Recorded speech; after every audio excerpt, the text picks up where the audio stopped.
ونستغفره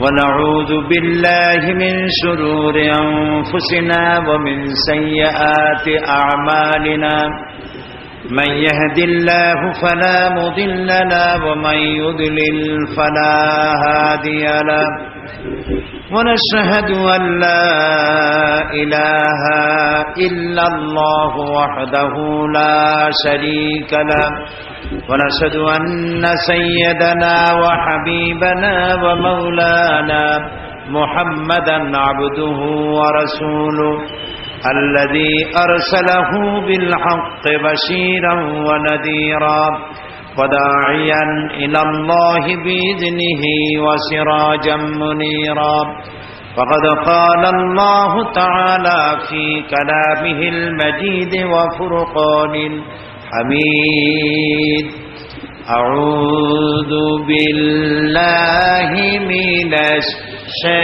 الشيطان الرجيم بسم الله الرحمن الرحيم إن الله وملائكته يصلون على النبي يا أيها الذين آمنوا صلوا عليه وسلموا تسليما اللهم صل على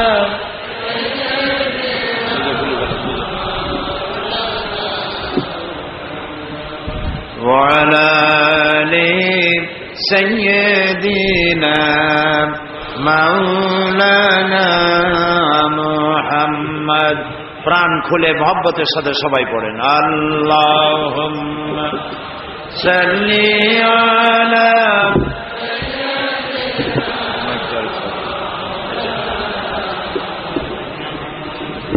ওয়া আলা আলি সাইয়্যিদিনা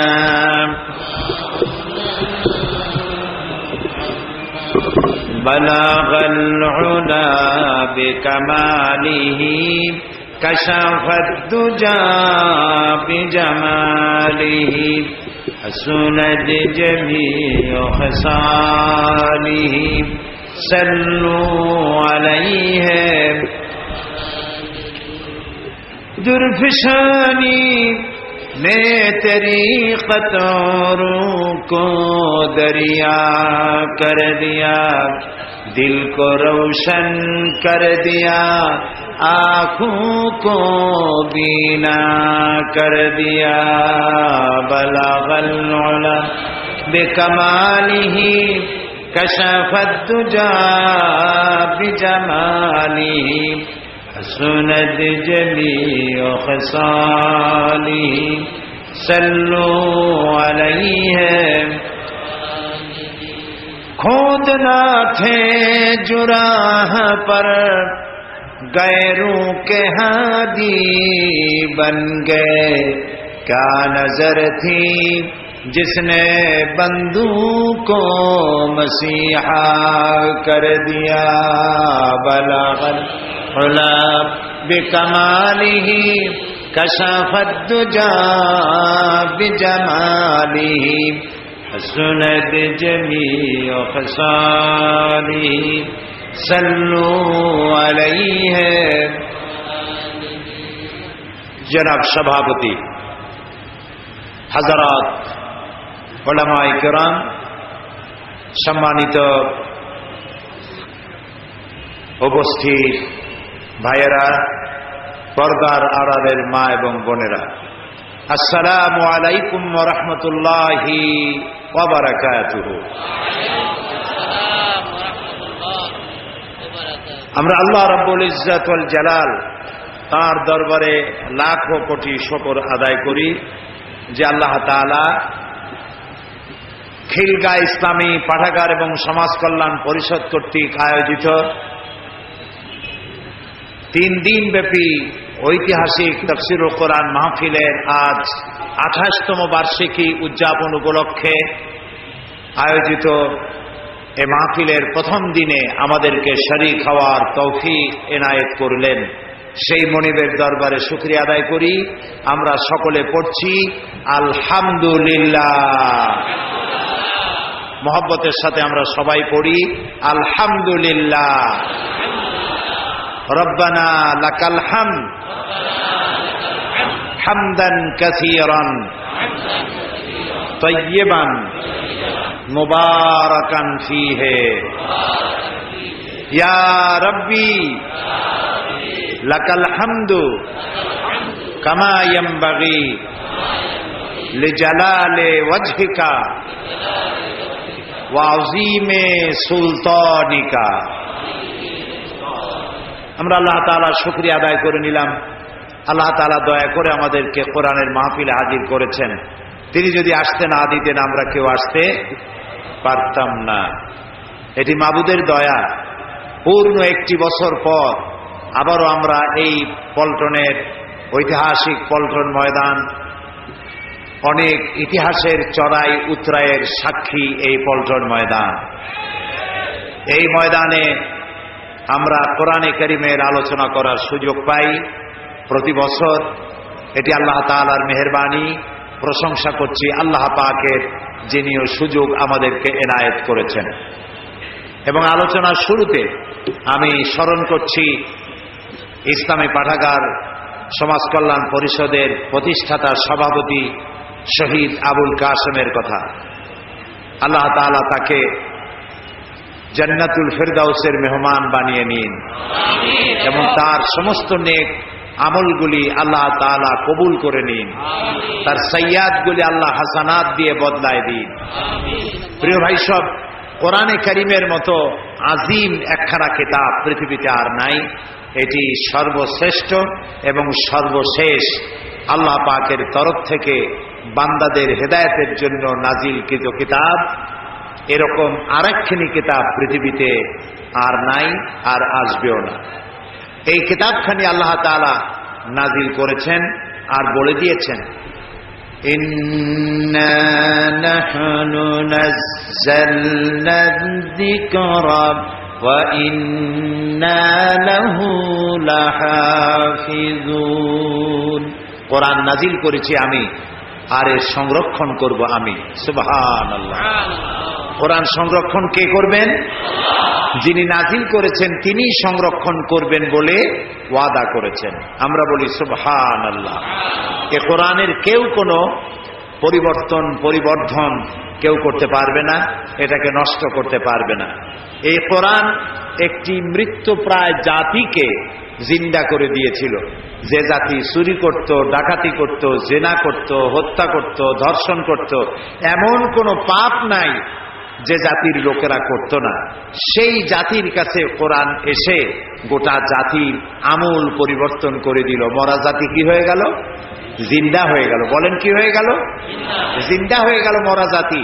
এই মরা জাতির মধ্যে একজন ছিলেন হযরত ওমর রাদিয়াল্লাহু তাআলা আনহু। তিনিও জেহালাতের কারণে মৃত্যুপ্রায় ছিলেন। এই কোরআনের সংস্পর্শে যখন তিনি এলেন, তিনি ছিলেন জিরো। কোরআন তাকে বানালো কি? হিরো বানিয়ে দিল। এটাই কোরআন শরীফের মুজিজা। কোরআনের কাছে যদি হিরোরা এসে বেয়াদবি করে, কোরআন তারে কি বানায়? জিরো বানায়। আর জিরোরা এসে কোরআনের মর্যাদা দিলে তাহলে জিরো কি হয়ে যায়? হিরো হয়ে যায়। এ হচ্ছে সেই কোরআন। এই কোরআনের কারণেই নবী করিম সাল্লাল্লাহু আলাইহি ওয়াসাল্লাম বিশাল বিপ্লব সাধন করেছিলেন। আর এই কোরআন আমাদের কাছে আজও আছে, কিন্তু আমাদের কপাল ভালো হলো না।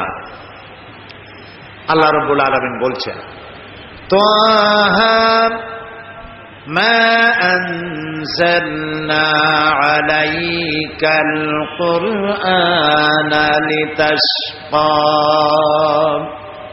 হে নবী, কোরআন আমি এই জন্য নাজিল করি নাই যে কোরআন আপনার ভাগ্যকে নষ্ট করে দেবে, আপনার ভাগ্য বিপর্যস্ত হবে, এই জন্য কোরআন আসে নাই। কোরআন এসেছে ভাগ্য খুলে দেওয়ার জন্য, সৌভাগ্যমণ্ডিত করার জন্য। যাদের কাছে কোরআন থাকবে তারা পৃথিবীকে শাসন করবে, গোটা পৃথিবী কোরআন দিয়ে উপকৃত হবে। সুবহানাল্লাহ। এই সৃষ্টিকার সবাই বলেন সৃষ্টি কার? আকাশ কার? জমিন কার? বাতাস কার? এই গোটা সৃষ্টি জগৎ কার? কুল কায়নাতের মালিক যিনি, তিনি কোরআন নাযিল করেছেন এই মানব গোষ্ঠীর উন্নতির জন্য, অগ্রগতির জন্য, এই পৃথিবীতে সুখ শান্তি নিয়ে বেঁচে থাকবে সেই জন্য কোরআন নাযিল হতে থাকলো। আর নবী করিম সাল্লাল্লাহু আলাইহি ওয়াসাল্লাম মুখস্থ করতে লাগলেন। সুবহানাল্লাহ। তখন কোনো প্রেস ছিল না, তখন রেডিও ছিল না, টেলিভিশন ছিল না, এগুলি ছড়িয়ে দেওয়ার মতো পথ ছিল না। সেই জন্য নবী করিম সাল্লাল্লাহু আলাইহি ওয়াসাল্লাম মুখস্থ করতেন এবং সাহাবায়ে কেরামদেরকে লিখতে বলতেন। তারা লিখতেন কাগজে। তৎকালীন যুগে যে ধরনের কাগজ ছিল, শুকনা চামড়া, পাথর, হাড্ডি, গাছ ইত্যাদির উপরে তারা লিখে লিখে সংরক্ষণ করতেন। নবী করিম সাল্লাল্লাহু আলাইহি ওয়াসাল্লাম খুব তাড়াহুড়ো করে তেলাওয়াত করতেন, যাতে করে কোন ক্রমেই একটি আয়াতও ভুল না হয়ে যায়। আল্লাহ রাব্বুল আলামিন তার নবীকে লক্ষ্য করলেন, কোরআনে কারীমকে মুখস্থ করার জন্য তার কষ্ট তিনি লক্ষ্য করলেন। রাসূলুল্লাহ জিহ্বা নাড়াচাড়া করতেছেন, সঞ্চালন করছেন দ্রুততার সাথে। আল্লাহ রাব্বুল আলামিন বললেন, লা তুহাররিক বিহি লিসানাকা লিতাজালা বিহি। ও নবী, কোরআনে কারীমকে মুখস্থ করার জন্য এত তাড়াহুড়ো করার কোনো প্রয়োজন নাই, আপনার জিহ্বাকে এত নাড়াচাড়া করার কোনো প্রয়োজন নাই। আপনি আপনার জিবরাইলের সাথে একবার মাত্র উচ্চারণ করে যাবেন, গোটা কোরআন শরীফ আপনাকে মুখস্থ করিয়ে দেওয়ার মালিক আমি আল্লাহ। আমি আপনাকে মুখস্থ করাই দেব। আপনি তো পড়তে পারেন না, আমি আপনাকে পড়ার তৌফিক দেব। আপনি মুখস্থ করতে পারবেন, পড়তে পারবেন, পড়ে পড়ে মানুষকে বুঝাইতে পারবেন, সে তৌফিকও আমি আপনাকে দান করব। সুবহানাল্লাহ। প্রিয় ভাই সব, নবী করিম সাল্লাল্লাহু আলাইহি ওয়াসাল্লাম যখন কোরআনে কারীমকে এভাবে তেলাওয়াত করতেন, কাফেরেরা মনে করত যে মুহাম্মদ সাল্লাল্লাহু আলাইহি ওয়াসাল্লাম না জানি তিনি পাগল হয়ে গেছেন। তাকে পাগল বলতো লোকেরা। বলেন নাউযুবিল্লাহ। রাসূলুল্লাহকে পাগল বলা হলে আল্লাহর অস্তিত্বের উপরে আঘাত লাগে। আল্লাহ রাসূল জবাব দেন নাই।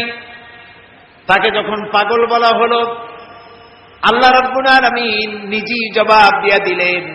তিনি বললেন, ওয়া মা সাহিবুকুম বিমাজনুন। তোমাদের সাথী তিনি পাগল নন। তোমাদের সাথী অন্তত 40 বছর পর্যন্ত তোমাদের সাথে তিনি ছিলেন।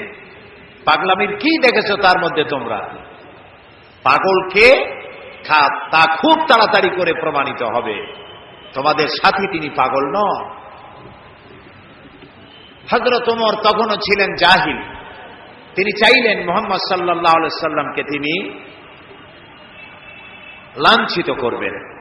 এই নিয়ত করে পেছনে পেছনে ছুটলেন। নবী করিম সাল্লাল্লাহু আলাইহি সাল্লাম বাইতুল্লাহ শরীফে মসজিদে হারামে ঢুকে তেলাওয়াত করতেছিলেন, নামাজের মধ্যে তেলাওয়াত করছেন। হযরত ওমর পিছনে দাঁড়িয়ে মনে করলেন নামাজটা শেষ হয়ে যাক, তারপরে যা হয় করব। নামাজ শেষ হোক। আর পেছনে দাঁড়িয়ে তিনি তেলাওয়াত শুনতেছেন। এখন চিন্তা করুন, একে তো আল্লাহর কালাম, আর তা তেলাওয়াত করছেন যার উপর এটা নাজিল হয়েছে। এখন শুনতে কত মজা হচ্ছে। হযরত ওমর বলেন, আমি মনে মনে ভাবলাম মুহাম্মদ সাল্লাল্লাহু আলাইহি ওয়াসাল্লামকে জেনে ধরেছে। মনে হয় কোন জেন তাকে এসে এই কথাগুলি শিখিয়ে দিতেছেন, নইলে তিনি এগুলি পান কোথায়? হযরত ওমর বলেন, আমি যখন চিন্তা করলাম নবীজিকে জেনে ধরেছে, তিনি তখন তার নামাজের ভেতরে আমার এ কথার জবাব দিয়া দিলেন। তিনি পড়লেন, ইন্নাহু লাকাউলু রাসূলিন কারীম। এটি কোন জেনের কথা নয়, এ হচ্ছে মহান বার্তাবাহকের বর্ণনা। একজন মহান বার্তাবাহক রাসূল, অর্থাৎ জিবরাইলের প্রতি তিনি ইঙ্গিত করেছেন। তার নাজিলকৃত তিনি বার্তাবাহক হয়ে বর্ণনা করেছেন, এটি সেই কথা। হযরত ওমর বলেন, আমি মনে মনে ভাবলাম, জেনে যদি এই কথা না বলে দেখে তাহলে রাসূলুল্লাহ বোধহয় কবি হয়ে গেছেন, নইলে এমন সুন্দর সুন্দর করে মিলাইয়া বলেন কি করে। কোরআন শরীফ যদি আপনি ধীরে ধীরে পড়েন মনে হবে যেন প্রবন্ধ পড়ছেন, আর যদি প্রতি আয়াতে থেমে থেমে পড়েন মনে হবে আপনি কবিতা পড়তেছেন। সুবহানাল্লাহ। যেমন দেখুন, আর রহমান আল্লামাল কুরআন খালাকাল ইনসান আল্লামাহুল বায়ান। যেখানে পড়বেন সেখানেই মিল। হযরত ওমর বলেন, আমার মনে হলো মুহাম্মদ সাল্লাল্লাহু আলাইহি ওয়াসাল্লাম ফাঁকে ফাঁকে কোন ফাঁকে যেন কবি হয়ে গেছে। হযরত ওমর বলেন, আমি যখন মনে মনে ভাবলাম রাসূলুল্লাহ কবি হয়ে গেছেন, অমনি আল্লাহর নবী নামাজের ভিতরে তেলাওয়াত করলেন, ওয়ামা হুয়া বিকাউলি শাইরিন কালিলাম মা তুমিনুন। না, এটা কোনো কবির কথা নয়, তোমরা খুব কমই উপদেশ গ্রহণ করো। কাফেররা যখন রাসূলকে কবি বলেছে, আল্লাহ তাআলা এর প্রতিবাদ করেছেন। সুবহানাল্লাহ বলেন। আল্লাহ তাআলা প্রতিবাদ করেছেন। সূরা ইয়াসিনের মধ্যে দেখুন আল্লাহ তাআলা প্রতিবাদ করেছেন কি ভাষায়। রাসূলকে যখন কবি বলা হলো, আল্লাহ রাব্বুল আলামিন প্রতিবাদ করলেন, ওয়ামা আল্লামনাহু আশ-শি'রা ওয়ামা ইয়ানবাগী লাহু। আমি আমার নবীকে কবিতা শিখাই নাই, আর কবিত্ব আমার নবীর জন্য শোভনীয় নয়। বুঝতে পেরেছেন? লক্ষ্য করুন আল্লাহ কি বলছেন, আমি আমার নবীকে কবিতা শিখাই নাই, আর কবিতা আমার নবীর জন্য শোভনীয় নয়। কথাটি অত্যন্ত তাৎপর্যপূর্ণ। শোভনীয় নয়, এটা কেন?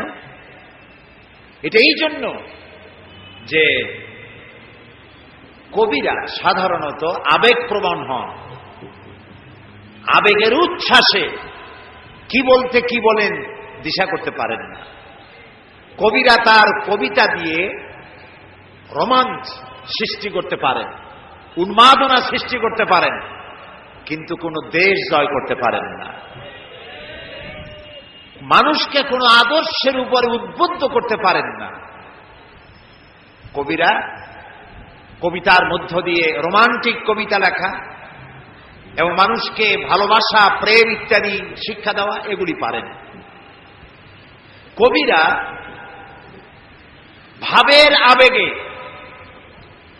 লাগামহীন ঘোড়ার পৃষ্ঠে সওয়ার হয়ে তেপান্তরের মাঠ দিয়ে নিরুদ্দেশ্যের উদ্দেশ্যে যাত্রা করতে পারেন, কোনো লক্ষ্য থাকে না। দেখুন, আমি প্রমাণ করব, আমি কবিদেরকে হেয় করতেছি না। কবিত্ব একটি বিরাট প্রতিভা। পাগল ছাগলেরা কবি হইতে পারে না, একটু বুদ্ধিশুদ্ধি থাকা লাগে। অর্থাৎ কবিতার জন্য একটি প্রতিভা প্রয়োজন।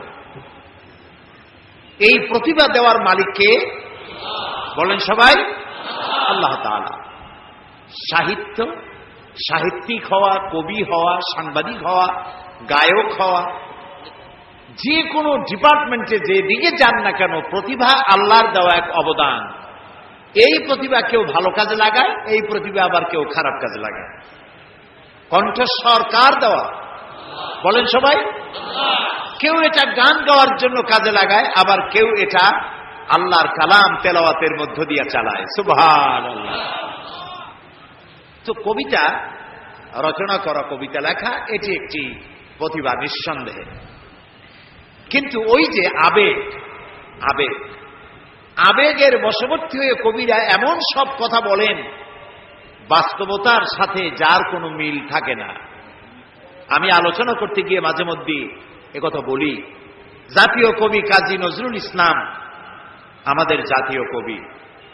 যে সময় আমাদের পক্ষে, মুসলমানদের পক্ষে কলম ধরার লোক ছিল না, তখন তিনি আমাদের মুখ রক্ষা করেছেন। কথা বলছেন না? তিনি রসুলের শানে যেসব কবিতা লিখেছেন, আল্লাহর শানে যেসব গান লিখেছেন, আল্লাহ যদি ইচ্ছে করেন এই কারণেই আল্লাহ তাআলা তাকে জান্নাত দিয়ে দিতে পারেন। কি সুন্দর গান তিনি রচনা করেছেন, আল্লাহ তার দোয়াও কবুল করেছেন। তিনি প্রার্থনার একটি গান বানিয়েছিলেন নিজের জন্য, মসজিদেরই পাশে আমার কবর দিও ভাই, যেন সকাল সন্ধে মুয়াজ্জিনের আজান শুনতে পাই। তার এই আকাঙ্ক্ষা, এই আকুতি, এটা কি কবুল হয়েছে? এরকম আসতে বলেন কেন? আপনারা ঢাকার মানুষ, চোখে তো দেখতেছেন, কবুল হয়েছে কিনা? কবুল হয়েছে। এবং মসজিদের পাশেই কবর হয়েছে। মসজিদের আজান শোনার জন্য তিনি কবর চেয়েছেন মসজিদের পাশে। আবার এমন কবিরও জন্ম হয়েছে বাংলাদেশের, দুর্ভাগ্যক্রমে এদেশে, যে লোক আজানের মধ্যে বেশ্যার আওয়াজ শোনে। এমন কপাল পোড়া কবির জন্মও এখানে হয়েছে, ঠিক না? এখন কাজী নজরুল ইসলাম বিশাল প্রতিভা, বিশাল প্রতিভা। আর প্রতিভা যার হয় ছোটবেলা থেকেই বোঝা যায়। তিনি একবার স্কুলে যাচ্ছিলেন, বাসে ঝুলিয়া, নাম ছিল দুখু মিয়া। স্কুলে যাচ্ছেন, বাসে চড়ে যাচ্ছেন, এক বুড়া মানুষ তার পাশে দাঁড়ানো, দাড়ি পাকা। কাজী নজরুল ইসলাম তখন বোধহয় 4-5 ছাত্র হবেন। তিনি ওই বুড়া মিয়াকে জিজ্ঞেস করছেন, চাচা আপনার বয়স কত? এখন চাচার মেজাজ খারাপ হয়ে গেছে, স্বাভাবিক। ছোট্ট ছেলে যদি আপনার বয়স জিজ্ঞেস করে, মেজাজ খারাপ হবে না? রাগ করে বলছে যে আমার বয়স কত তা তোমার দরকার। কয় না চাচা, একটু জানতে চাচ্ছি আপনার বয়স কত। তো বেচারা বলেছে আমার বয়স 60 বছর তো পার হয়ে গেছে। কেন জিজ্ঞেস করলে বাবা? কাজী নজরুল ইসলাম বললেন যে জিজ্ঞেস করলাম এই কারণে, 60 বছর বয়স হয়েছে, এখন আপনি নিজ পায়ে দাঁড়াতে শেখেন নাই। লক্ষ্মী তাকায় দেখলো তার নিজের পা একখানা নজরুলের পায়ের উপরে। তখন ওই বাচ্চা বুড়া বলতেছে, মর্নিং শোজ দ্য ডে, প্রভাতই বলে দেয় দিনটা কেমন যাবে। সুতরাং এই বাচ্চা তো বড় হলে কিছু একটা হবে। তিনি বিশাল মাপের কবি, কিন্তু দেখুন আবেগে তাকে কোথায় নিয়ে গেছে, বাস্তবতার যেখানে মিল নেয়। তিনি গান রচনা করেছেন তার প্রিয়তমার নামে, মোর প্রিয়া হবে এসো রানী, দেব খোপায় তারার ফুল। যাকে উদ্দেশ্য করে তিনি এই গানটা লিখেছেন, সেই প্রিয়তমাকে যদি সত্যি তিনি পেতেন, তাহলে আকাশের তারা খসায় এনে খোপায় পরাতে পারতেন কি? পারতেন। তিনি বলেছেন, ওই গানের মধ্যেই বলেছেন যে তোমাকে যদি পাই তাহলে রংধনুর রং আর জ্যোৎস্নার রং দুটোতে মিলিয়ে আলতা বানিয়ে তোমার পায়ে পরিয়ে দিতাম। আছে না গানে? সত্যি যদি ওই প্রিয়তমাকে তিনি লাভ করতে পারতেন, তাহলে রংধনুর রং আর জ্যোৎস্না মিলিয়ে আলতা বানাইতে পারতেন। এই কথাগুলি হচ্ছে কবিরা কবিতা লিখতে গিয়ে আবেগ প্রবণ হন, আবেগের উচ্ছ্বাসে যা লেখেন বাস্তবতার সাথে তার কোনো মিল থাকে না। এক্ষেত্রে আমি কবি হাফিজের কথাও বলি। পারস্যের নাম করা কবি, কবি হাফিজ, তিনি তার প্রিয়তমার জন্য তিনি গান উৎসর্গ করলেন। সেখানে তিনি লিখলেন ফার্সি কবিতা। তার অর্থ ছিল এরকম যে আমার প্রিয়তমার লাল গালের উপরে একটি কালো তিল আছে, প্রিয়তমার লাল গালে একটি কালো তিল আছে। এই তিলটি যদি আমি লাভ করতে পারি, এটি যদি আমি পাই, তাহলে সামারকান্দ এবং বুখারার মতো রাজত্ব আমি বিলাই দিতে পারি। তখন সামারকান্দ এবং বুখারার রাজা ছিলেন তৈমুরলং। তৈমুরলং এই গান শুনিয়া পুলিশ পাঠায় দেবে, ব্যাটারে ধরে নিয়ে। হাফিজ তো প্রমাদ গুনলেন এবং বুঝতে পেরেছেন তাকে ধরতে পুলিশ পাঠানো হলো কেন। তিনি পথে পথে গানটারে উল্টায় ফেলাইলেন। বাদশার দরবারে হাজির তৈমুরলং জিজ্ঞেস করলেন, হাফিজ তুমি তোমার প্রিয়তমার প্রেমে পড়ে গলায় দড়ি দিয়া মরো, আমার রাজত্ব বিলিয়ে দিতে পারো তোমার প্রিয়তমার তিলের কারণে, এই অধিকার তোমার কে দিল? হাফিজ বলছে, জাহাপানা আপনি কি শুনেছেন? শুনেছি তোমার কবিতার শেষ লাইন আছে সামারকান্দ বা বুখারা। কয় না জাহাপানা, আপনি ভুল শুনেছেন।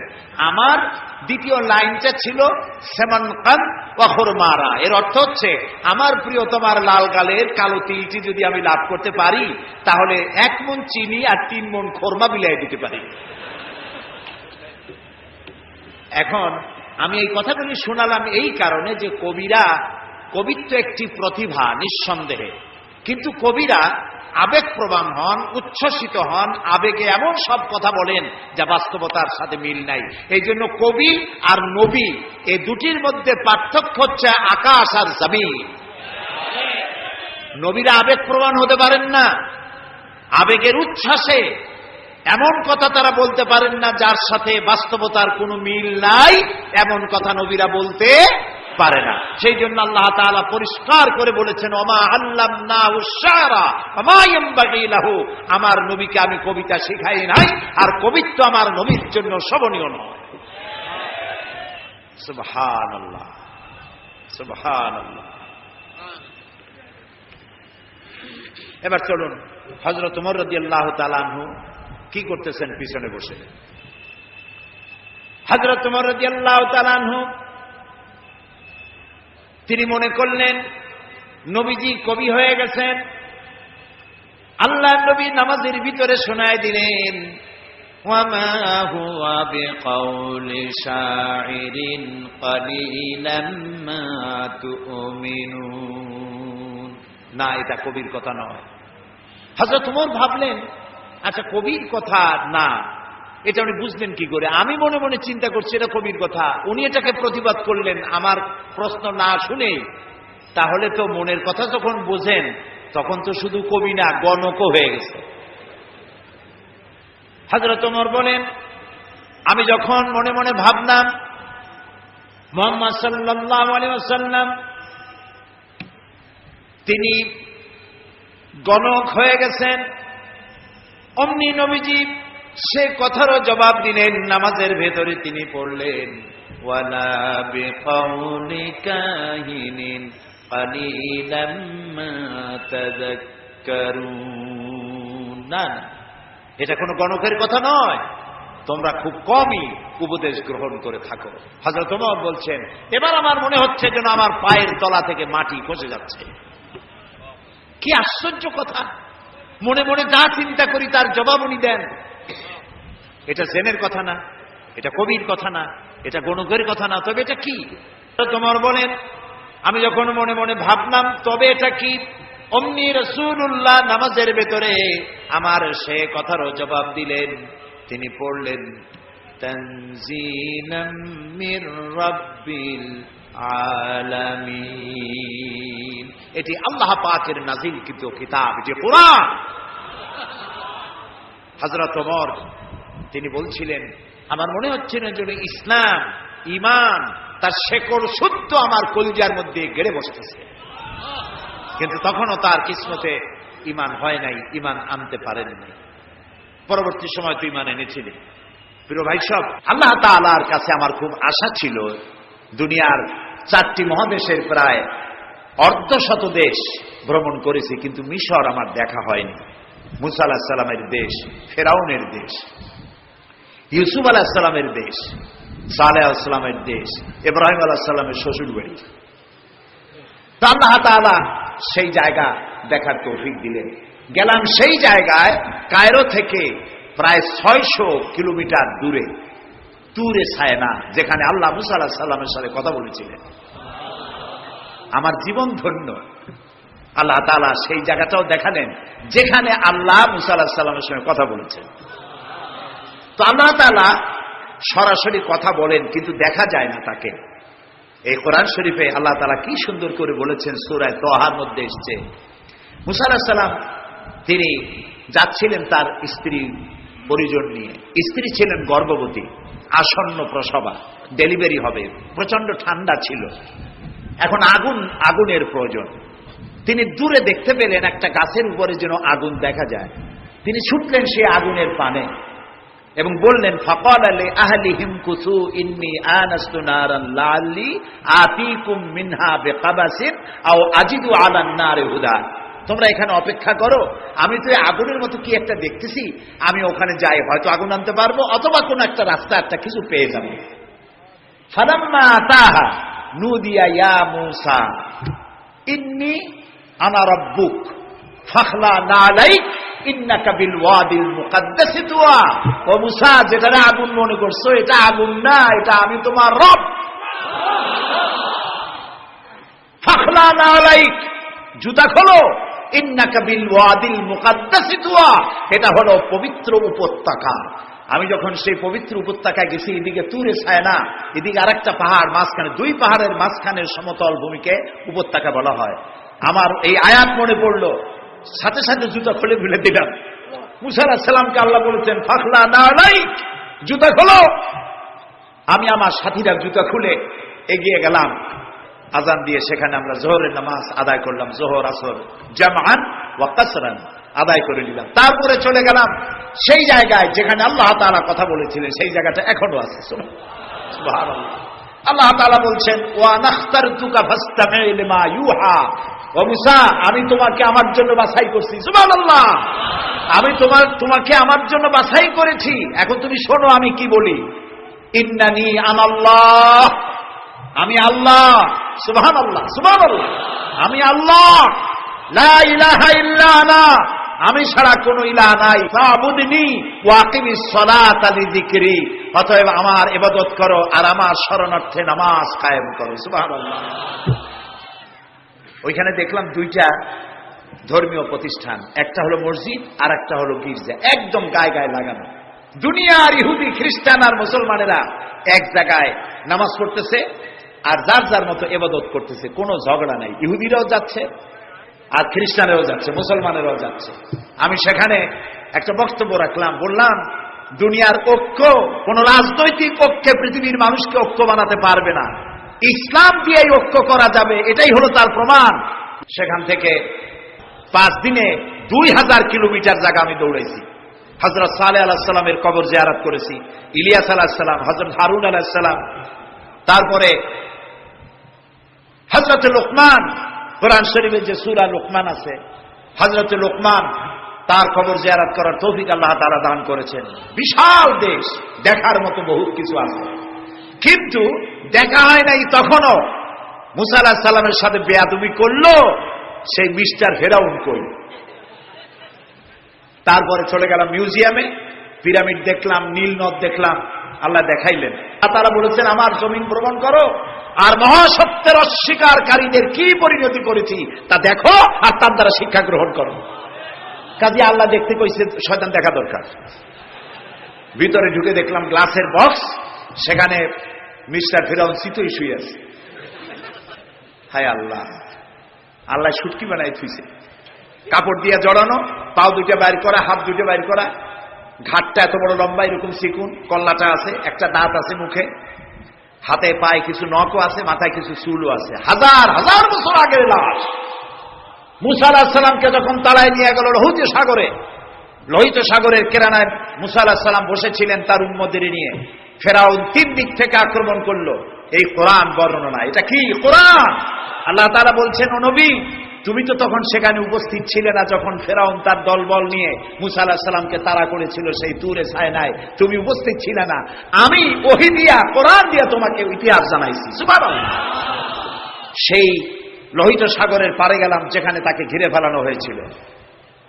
মুসা আলাইহিস সালাম এবং তার সাথীরা বললেন ইয়া মূসা ইন্না লামুদরাকুন, হে মুসা আমরা তো পাকড়াও হয়ে গেলাম, সারাশি আক্রমণ করা হয়েছে, আমাদেরকে পালাবার কোনো জায়গা নাই। মুসা আলাইহিস সালাম আল্লাহর পয়গম্বর। কার নবী? আল্লাহর পয়গম্বর। মুসা আলাইহিস সালাম বললেন কাল্লা রব্বি সায়াহদিন, ভয় পাইও না, অবশ্যই আল্লাহ তাআলা আমাদেরকে পথ বের করে দেবেন।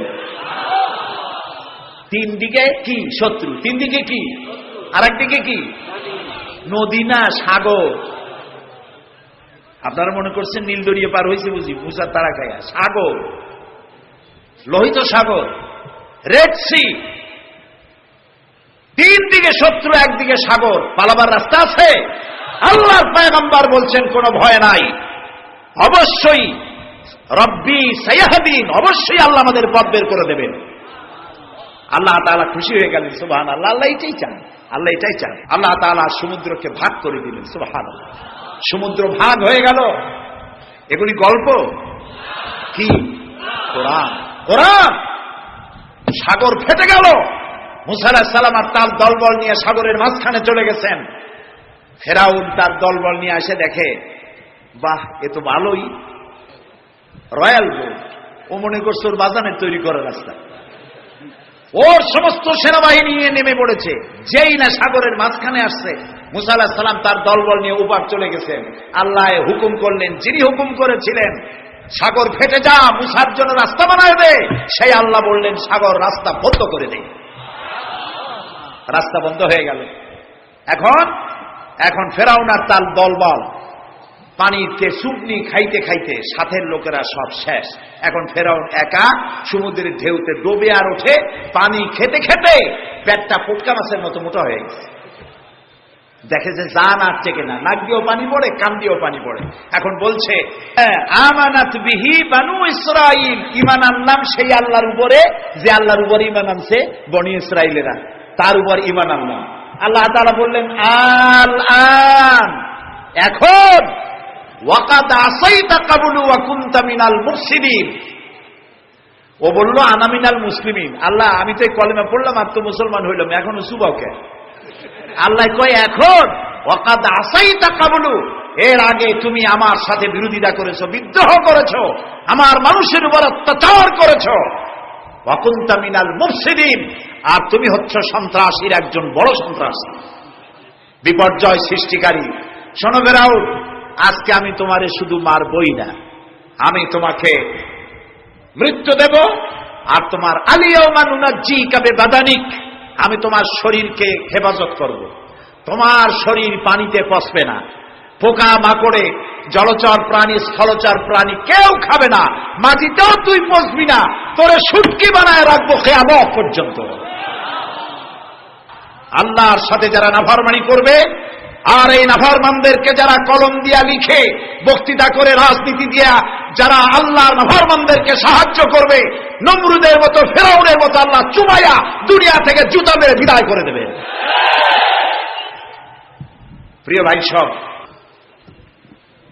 কোরআন নাজিল হচ্ছে, নবীজি মুখস্থ করতেছেন। মুখস্থ করতে গিয়ে তাড়াহুড়ো করতেছেন, জিহ্বা সঞ্চালন বেশি করতেছেন, যাতে করে একটি আয়াত বাদ না পড়ে যায়, একটি জের জবর বাদ না পড়ে যায়।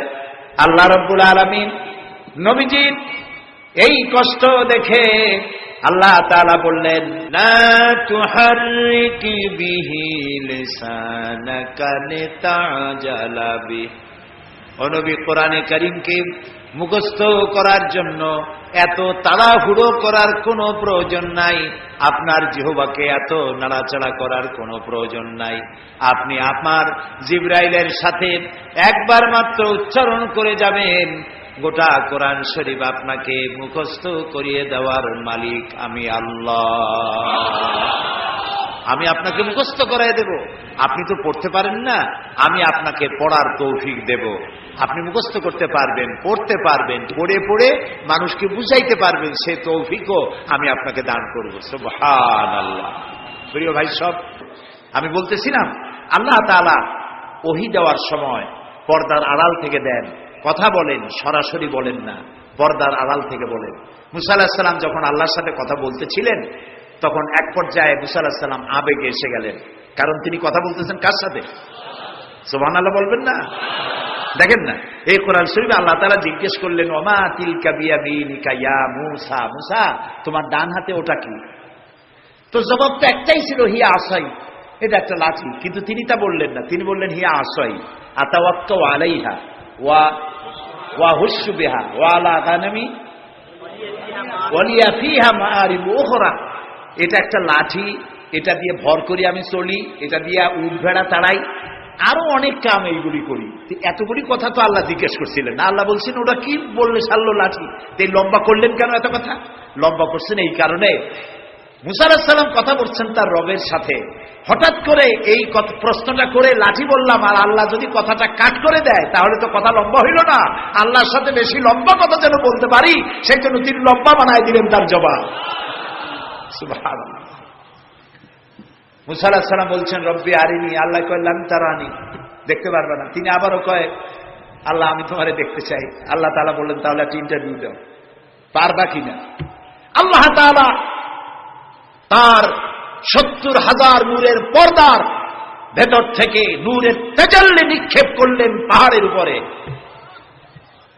খাররা মুসা সায়কা, মুসা আলাইহিস সালাম শুধু এক পলক সেই নূরের ঝলক চোখে লাগলো, সহ্য করতে পারেননি, আল্লাহু আকবার বলে চিৎকার মেরে ধ্বংস হয়ে পড়ে গিয়েছে। আল্লাহ তাআলাকে দেখা যাবে না, এই চর্মচক্ষু দিয়ে দেখা যাবে না। লা তুদরিকুহুল আবসার, কোন দৃষ্টি শক্তি তার দৃষ্টির সীমানার ভেতরে আল্লাহকে পরিব্যাপ্ত করতে পারবে না। তবে আল্লাহ তাআলা এক সময় দেখা দেবেন। জান্নাতীদেরকে আল্লাহ তাআলা জিজ্ঞেস করবেন, ও আমার জান্নাতীরা, বেহেশতবাসীরা, দুনিয়ায় যেসব ওয়াদা করছিলাম এইসব কাম করলে জান্নাত পাইবা, তোমরা টাটকা টাটকা সুখগুলো বাদ দিয়া আমারে না দেখা, আমার দোজক না দেখা, জান্নাত না দেখা তাহাজ্জুদ করছিলা, দিন কায়েমের জন্য কষ্ট করছিলা, জেল খাটছো, জরিমানা দিয়েছো, ফাঁসির মঞ্চে চড়েছো, কিচ্ছু পরোয়া করো নাই, আমারে না দেখা তোমরা আমারে ভালোবাসছো, তো জান্নাতের যেসব ওয়াদা করছিলাম পাইছো? জান্নাতীরা বলবেন না, আয় আল্লাহ পাইছি। আল্লাহ তাআলা বলবেন ওয়ালাদাইনা মাজিদ, আমার কাছে আরো আছে। সুবহানাল্লাহ, সুবহানাল্লাহ, আরো আছে। বেহেশতীরা চিন্তা করবে এক থেকে আর আছে কি। আল্লাহর নবী বলবেন, আয় আল্লাহ রাব্বুল আলামিন, জান্নাতবাসী আমার উম্মতেরা বুঝতে পারে নাই তোমার কাছে বেশি কি আছে, তারা বুঝতে পারে নাই। আল্লাহ রাব্বুল আলামিন আমার উম্মতেরা মা বাপ স্ত্রী পুত্র পরিজন ফেলে হিজরত করলো, জেল জরিমানা উঠালো, এত কষ্ট যার জন্য করলো, সেই সৃষ্টিকর্তা আল্লাহকে তারা এখনো দেখতে পায় নাই। আল্লাহ তাআলা তারা তোমাকে দেখতে চায়, সাহস নাই তাদের বলা। আল্লাহ তাআলা তখন বান্দাদের সামনে জালু আফরোজ হবে, সামনের থেকে সমস্ত হাজার হাজার পর্দা দূরে চলে যাবে। সুবহানাল্লাহ। কোরআন শরীফে আছে আল্লাহ তাআলা রব, তিনি আমাদের কি রব। জালু আফরোজ হবেন জান্নাতীদের সামনে, রব তাকায় থাকবেন বান্দাদের দিকে, আর বান্দারা তাকিয়ে থাকবে রবের দিকে। লক্ষ বছর চলে যাবে, কেউ টের পাবে না কোন ভাগ দিয়ে এত বছর চলে গেল। আল্লাহ আল্লাহ আল্লাহ। কিয়ামতের দিন জান্নাতের যে অনুষ্ঠানে তুমি তোমার বান্দাদেরকে দেখা দিবা, আমরা তো গুনাহগার, অত বড় আশা করতে পারি না, তবু আশা করতে ক্ষতি কি, তোমার নাম রহমান রহিম। জান্নাতের যে অনুষ্ঠানে তুমি তোমার বান্দাদের সাথে দেখা করবা, সেই অনুষ্ঠানের কোনায় কোনায় কানায় আমাদেরকে একটু বৈশা তোমার দেখার তৌফিক দিয়ে দিও মাবুদ। আমরা কি আল্লাহর সাথে দেখা করতে চাই? বলেন, দেখা করতে চাই? যারা জবাব দেন নাই তারা কিন্তু বিপদে। আমরা কি আল্লাহর সঙ্গে দেখা করতে চাই? যদি আমরা আল্লাহর সঙ্গে দেখা করতে চাই, আল্লাহ রাব্বুল আলামিন বলেন, ফামান কানা ইয়ারজু লিকাআ রাব্বিহি ফালইআমাল আমালান সালিহান ওয়ালা ইউশরিক বিইবাদাতি রাব্বিহি আহাদা। ফামান কানা ইয়ারজু লিকাআ রাব্বিহি, তোমাদের মধ্যে যে কেউ আল্লাহর সঙ্গে, রবের সঙ্গে যদি কেউ দেখা করতে চায়, দুইটা কাজ করতে হবে। কয়টা কাজ? ফালইআমাল আমালান সালিহা, সেজন্য ভালো কাজ করে, উত্তম কাজ করে, ভালো কাজ। ভালো কাজ কারে কয়? ভালো কাজ করার জন্য দুইটা শর্ত। ভালো কাজ করার জন্য কয়টা শর্ত? আমলে সালেহ, নেক কাজের জন্য দুইটা শর্ত মুখস্থ করুন। এক নম্বর শর্ত হচ্ছে কাজটি হতে হবে আল্লাহকে খুশি করার জন্যে। দুই নম্বরে কাজটি হতে হবে সুন্নতে নববী সাল্লাল্লাহু আলাইহি ওয়াসাল্লামের উপরে। দাড়ি রাখবো কারে খুশি করার জন্য? আল্লাহর খুশি করার জন্য। রাখবো কার মতো?